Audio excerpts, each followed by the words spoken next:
Hello everyone, this is Nathan Bryan, and this is update number 37 of the Darugodoris. Today I've got some interesting stuff for you. I have stuff in the technical and the biological. So with the Darugodoris, I have put a texture on him just to make him see-through so that I can start setting up a bone structure. The bone structure is mainly used so that when I attach the muscles to the body, you'll be able to see protrusions like the elbow, the knuckles, stuff like that.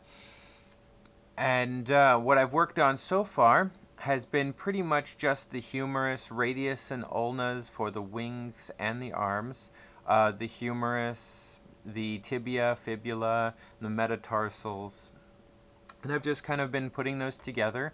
I started with the limbs because I find them to be the most complicated to rig. So if I were to take off the body for a second, you can see what I have so far.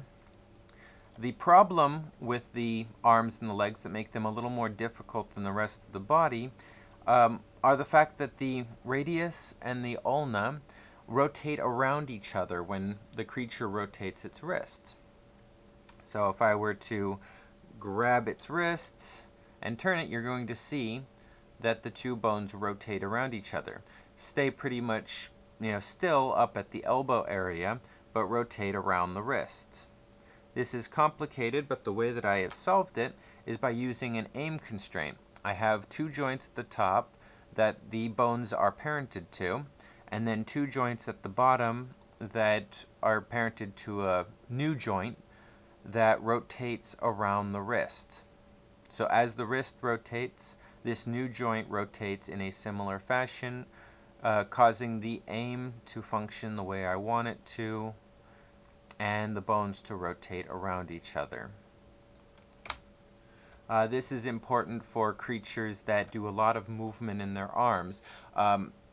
Heavier, bulkier creatures like rhinos, elephants, buffalo, a lot of them are fused at the radius and ulna, so they don't move like this. But as this is a predator, he needs to be able to move comfortably. I need to make sure that I get this bone structure to work properly so that when I add the muscles, you can see where it's fleshy, and then you can also see where those harder areas where the bones are. I added the fingers here, just some extra bones there, so that you get to sort of see the way that they work.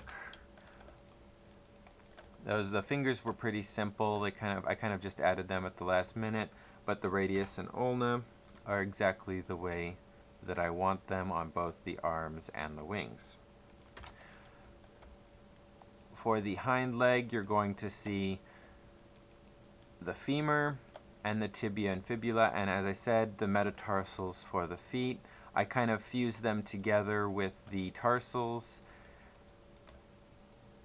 As it's not going to be as important, I just need the shape to sort of be seen through the basic form.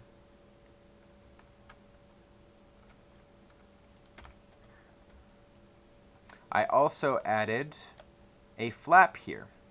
Now this, I just basically made a plane and then bound it to the same skeleton as the body was bound to, and as I painted weights on the body, on the Darugodoris, it made it really easy for me to just copy weights over onto here. What I will do with this is I will eventually attach these to the body so that I can get the bones to show through, and then I will erase the paintings that I did on the Darugodoris, and this will take over for the skin flaps for the wings. This will make sure that to get rid of a lot of the clipping problems that you saw the last posts, because the bottom and the top will both be following this skin flap. So as you can see, the skin flap does not have as many of the problems as having the wings painted directly on. But you have to go through the stages because without painting it to the body, I can't get the general idea for this. See, this is following exactly what I had on the original mesh.